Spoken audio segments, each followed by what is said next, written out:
Well, I know this video won't be watched because the Pittsburgh Penguins won on Thursday night. They beat the Montreal Canadiens 4-1 here at PPG Paints Arena. Hi, I'm Dan Kingerski on the Pittsburgh Hockey Now, the National Hockey Now YouTube channel. If you've made it this far, do me a favor, like and subscribe to this channel. We're up over 3,000 followers now. Let's keep that going. You've seen some of the great content we do, some of the single issue topics we're doing, and the videos and the Jaromir Jagr press conference and such, so I appreciate your help there. Let's talk about the Penguins' win on Thursday. It is Thursday, right? Some of these days are starting to run together. Things have been tense around the Penguins over the last couple of days. Obviously, only getting a point against the New York Islanders only exacerbated that. I don't want to call it intense, although that's certainly part of the emotions and the feeling around the team.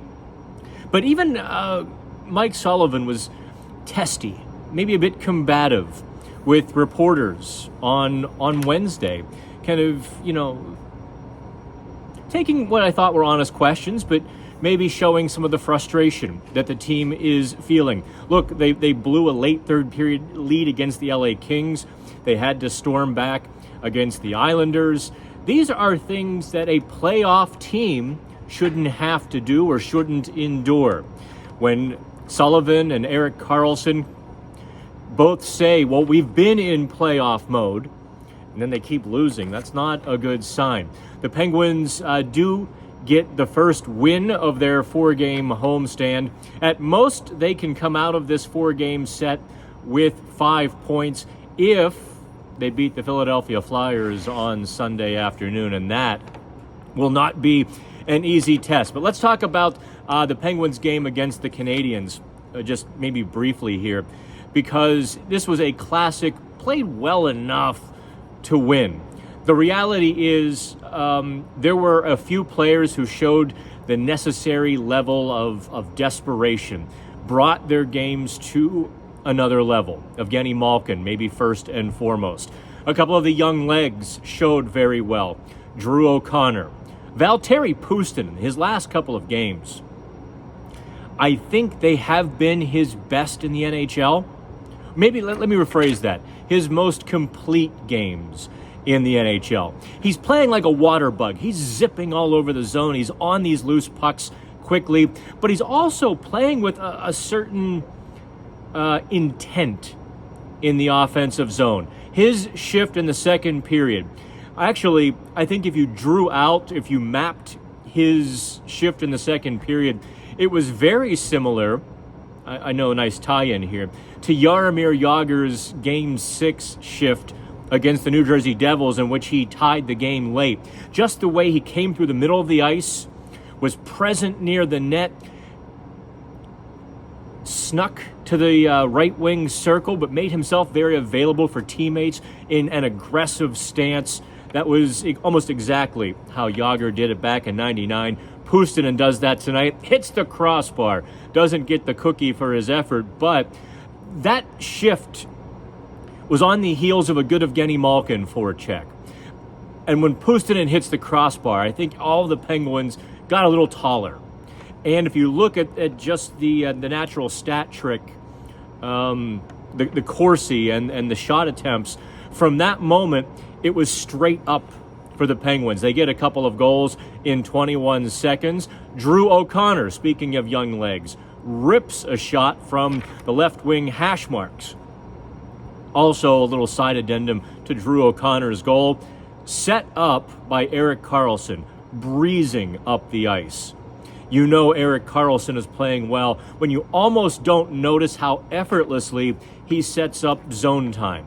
And he did that. He got inside the blue line, backed off the defenseman, kind of cut right, creating space for O'Connor as the trailer to just barrel right into the slot.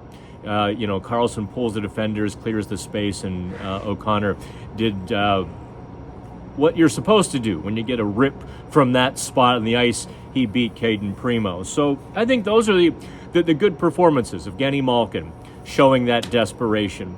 Valtteri Puustinen showing some hops and speed and intent. Erik Karlsson that effortless sort of game that he has. Those were, and of course, Tristan Jarry.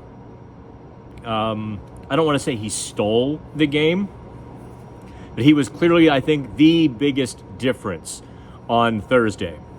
The Penguins also got some help in the playoff race as both the Islanders and Tampa Bay lost, and the Devils lost as well. So, believe it or not, with just one win, technically, the Penguins actually control their fate, at least in regards to chasing Tampa Bay for that second wild card spot. The Penguins trail by 7 points. They've got 4 games in hand. You do the math.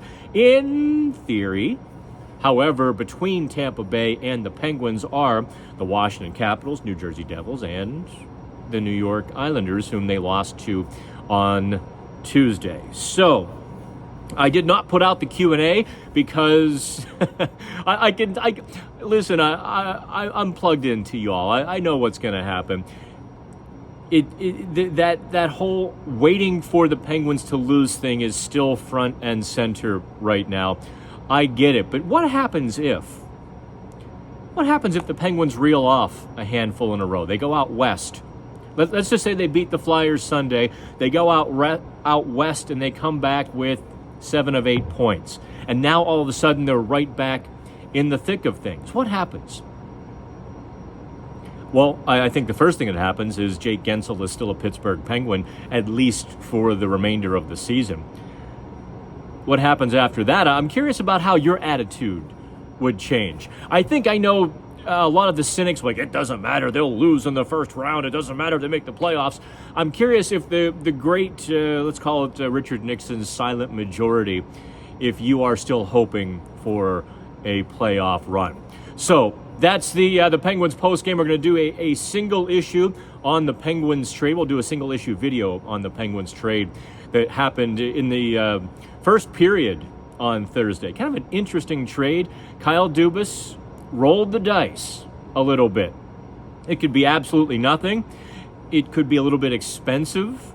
It could be a great trade. It really, I think all of the bases or all of the elements are present for any of those potential results. So we'll do that momentarily. From PPG, like, subscribe, comment, yell, argue. I can see the trolls have come lately, so come on, I read them all. I'm Dan Kingerski on the Pittsburgh Hockey Now and the National Hockey Now YouTube channel.